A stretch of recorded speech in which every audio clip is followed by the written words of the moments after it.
Hello friends, how are you today?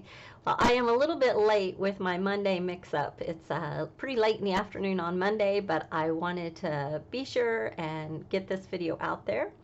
So if you remember, when I went on my trip to Iceland, I saw a couple of sheep or goats. I'm really not sure what they were. Probably sheep, since Iceland's got sheep everywhere. But they never took their eyes off me the whole time that I was out visiting some Iceland ponies. So anyway, one of the cards that I made from photos that inspired me from my vacation were of these two goats. So if you go over to my blog spot, you will see a picture with the goats, and then today I'm going to make a card inspired by them. So let's go ahead and change our camera view and take a look at it. All right, so this is kind of a simple little card, but it reminded me of the goats from my vacation. So I really tried to recreate the colors and the scene from that day, and I just loved these two little, these are goats, and I know goats and sheep are not the same animal, but when you're talking cards, it's okay. We can take creative license on that. So for my purposes today, these two are going to represent the two little sheep that I saw on vacation. All right, so some of the products that I'm using today are from Whimsy Stamps, and that is where I got my frame and all my little speech bubbles. So these are two fantastic products that I really love having on hand.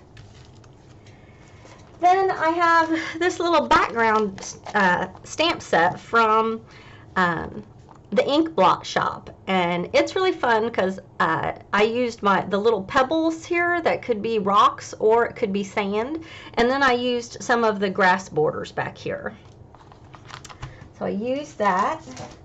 My main stamp with my two little goats are from Trinity, and I just thought they were really fun.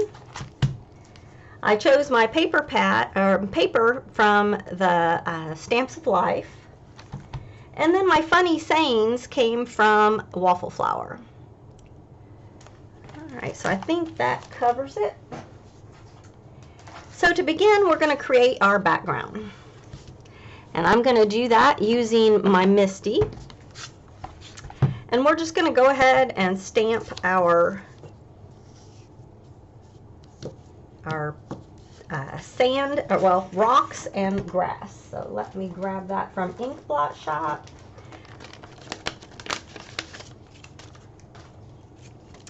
So these little background stamps are great for providing some grounding for your little images, and left a stamp on there. So we're going to put one about right here. I'm going to go ahead and kind of frame it up using my, yeah, that's about right. Maybe just a little higher. Oops. And let's see. I think I'll use this one right here. And that's going to be the grass. All right. And I'm going to be coloring some of my images today in the Copic markers. So I am going to use alcohol-friendly ink. And boy, am I getting a lot of glare off of those magnets. I'll do this quickly so that we can get that off of there. There we go. Just a couple times. All right, so that is all that we need to do for our background.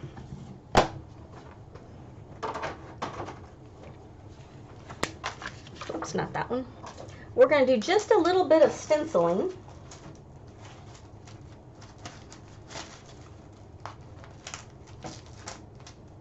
All right, here it is. We're going to do just a little bit of stenciling, and I don't know if you can really see it. I'll hold it up really close. Do you see the little sky? It's just little wispy clouds, and we often make kind of the billowing type clouds with our stencils. But this is a stamp set, or this is a stencil set that came with the Brutus Monroe Create Your Own Ending one year, and it is great for making little wispy clouds in the sky, and that is kind of what we had that day. So that is what I'm going to make. And I'm going to be using the Meant to Be Catherine Pooler ink. And to make wispy clouds, and I'm just going to hold it with my hand because this is, it doesn't, to make wispy clouds, you don't have to be real exact. In fact, the less exact you are, the better. And I'm just going to move this stencil around so that I can get some different clouds. And I'm going to turn it. Can you kind of see the beginnings of my wispy clouds there?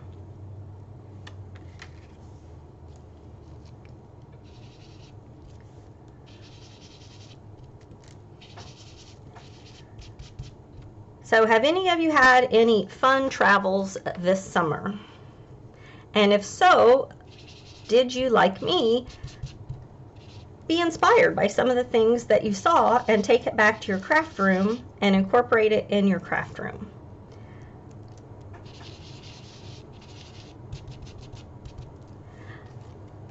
I really enjoy doing that because from now on, for just years to come, when I use this stamp set, I'm going to remember these little goats that I saw on my vacation. And so I really like when I craft something, I tend to remember it more. And so I encourage you that if you've never done that,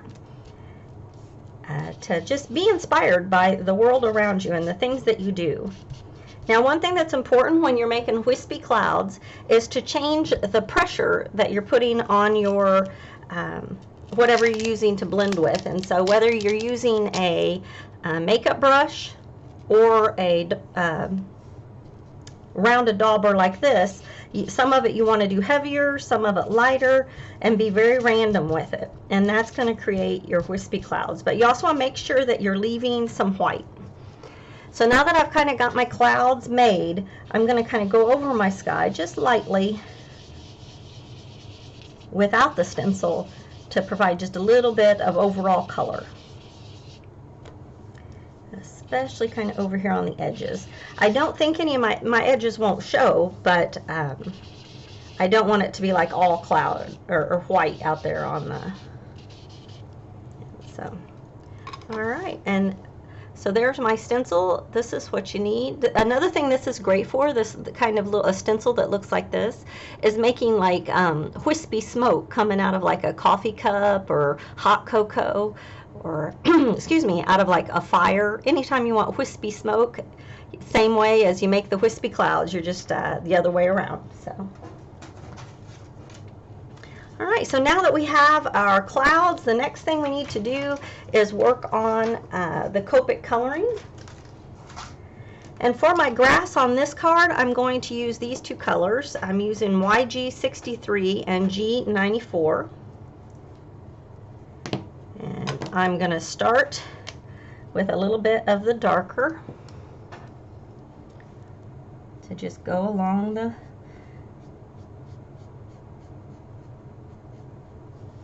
and then I'm just going to make little flick marks with my marker.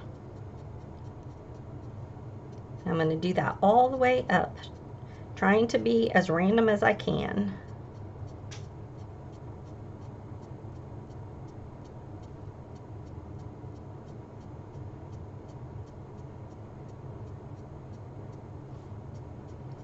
Just making little flick marks with my marker.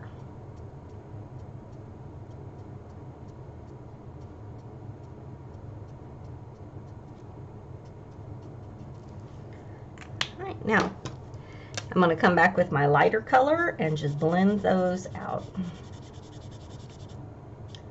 That's one way you can kind of add some texture to your grass.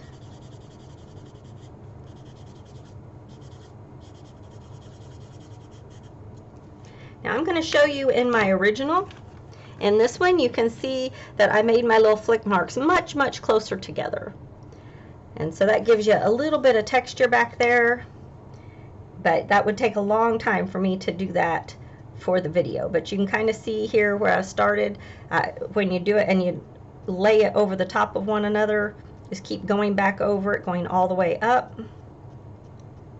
And you'll see that starts to create just a fun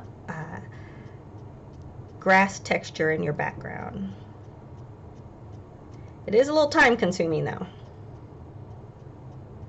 But you can see how that end is starting to have that grass texture. All right, so the next part I'm going to do is my gravel. And to start, I'm going to start with a C2, and I'm literally just going to do dots all over this gravel.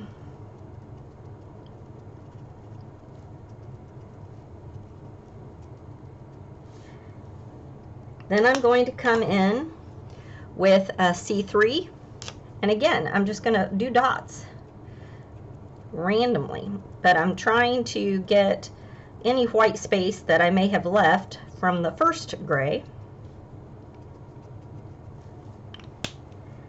Then my next color I'm going to come in with is the E43, and this is going to provide some neutral color in there with my gray.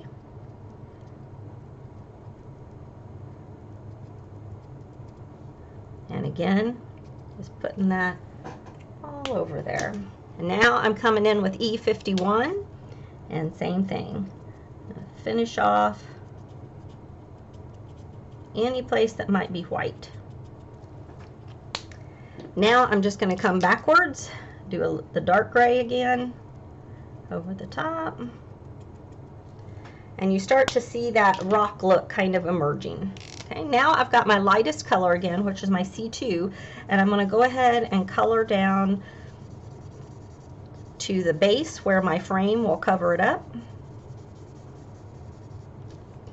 All right, so my background is looking pretty good. I will trim this down so it's a 1/4 inch smaller. And now we need to do our little goats.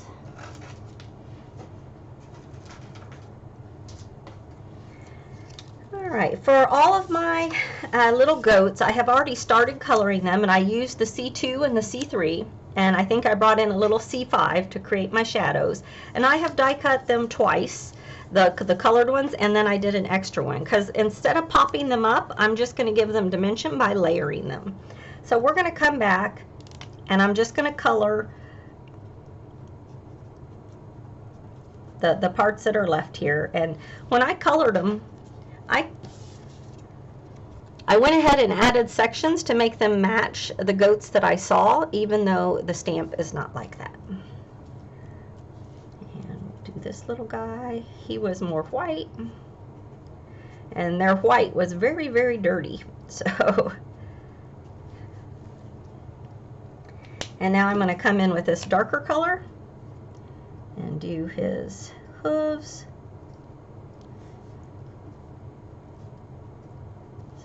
And his horns. There we go. And I'll just go ahead and go over his darker parts a little bit and then color in his tummy. There we go. All right. Now I did come in with an R11, I think, and did their noses, but it looks like I totally forgot to pull that color, so we'll not worry about that.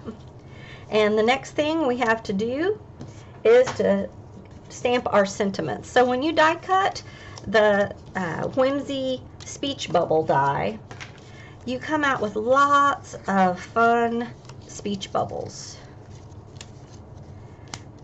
So you have just lots of fun options, and I love having just piles of them. See, here's another pile from where I needed some once before, cut out of a little different shade of white. And I just like to have a big old pile of these all the time. It comes in handy. So my No Worries is going to come out of this one. And then, let's see, I think my What a Day comes from this one right here. Add these to my pile, and they will get used, I am sure, at some point.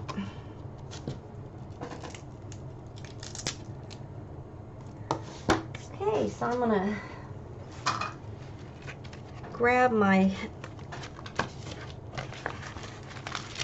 waffle flower stamp here, and this waffle flower stamp it does have these speech bubbles, and I do have the dies that match those speech bubbles, but I like the way these fit on my card better. These were kind of a bit bigger, and I like that these were a little flatter, so I went with those.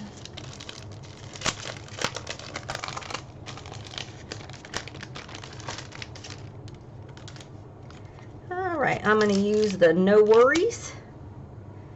It's going to be on this one.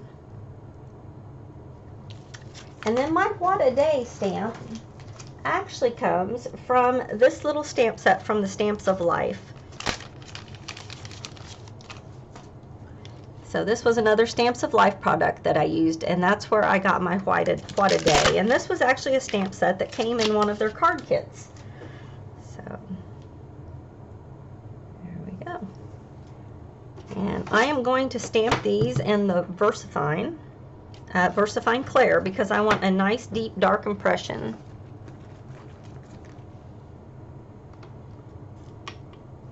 There we go.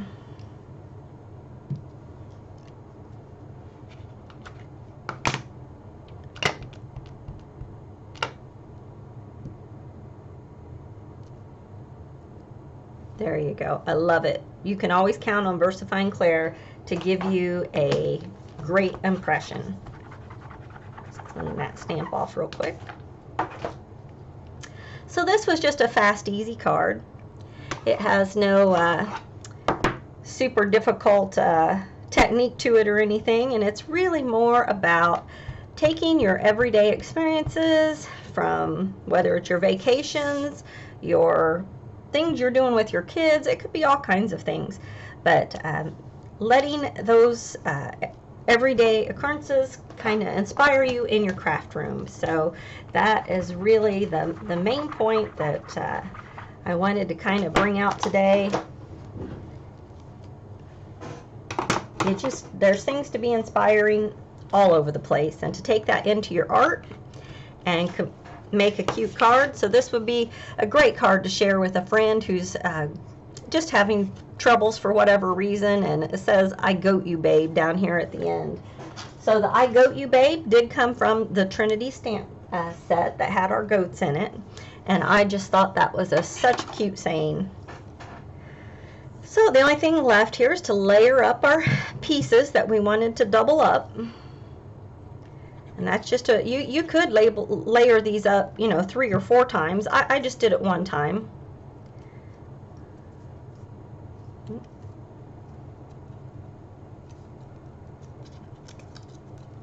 Okay. Man, my glue dried super fast. It didn't give me any slide time at all. There we go.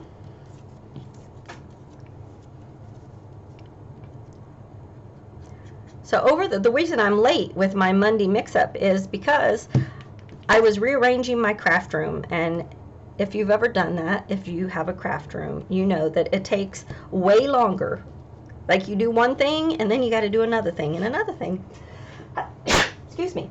And before you know it, you're gutting the whole room and rearranging it. So that's kind of how my weekend progressed, and I finally have things back in working order to where I could actually make a video. So all right, I am just going to grab my paper trimmer and we'll trim down our background so that we can apply that to a card. Oops. I kind of like having a white outline, so you wouldn't really have to do this step. Of course, everybody has their preferences, whether they put a white outline or not. I sometimes don't, but I usually wish that I had, even when I don't. So, whoops. There we go.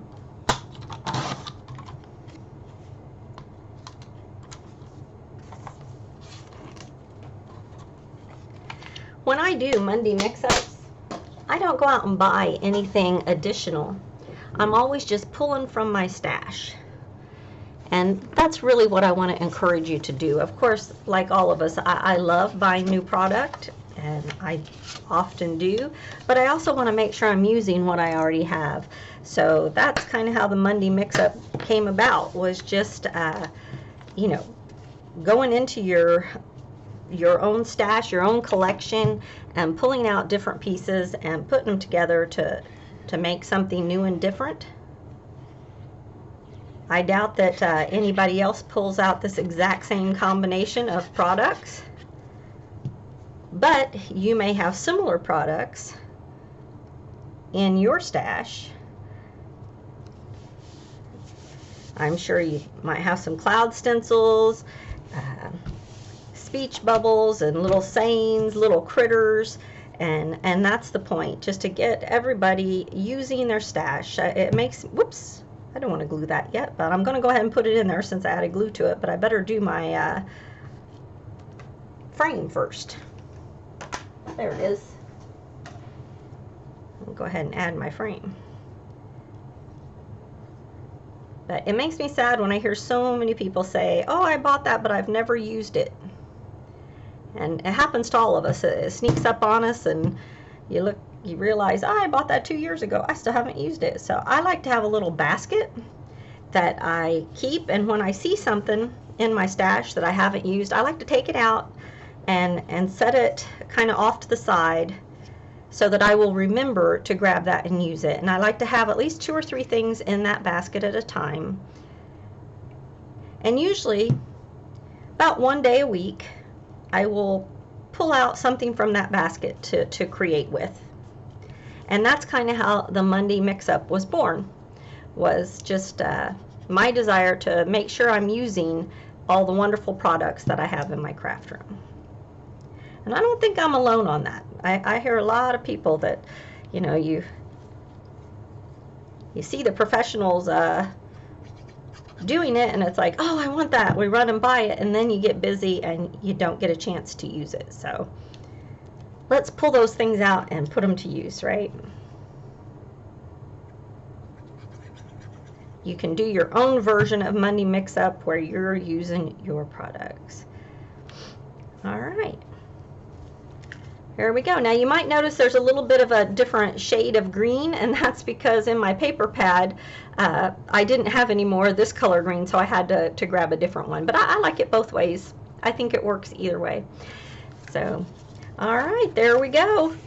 Now I thought about putting some gems on this one, and in the end I decided that it just wasn't a gem kind of scene, so I didn't end up putting, but you sure could, and that would be fun. So all right, I'm gonna go ahead and switch my camera back. All right, well, thanks again for joining me for a Monday mix-up, and I hope that whatever you've done this summer that you've been inspired to create, and you can maybe look through your phone and your photos and say, oh, I think I have something that would match this, and create something fun using your memories from your summer. So, all right, thank you so much for joining me, and I will look forward to crafting with you again this Friday on a Heartfelt Friday. See you soon. Thank you so much. Bye-bye.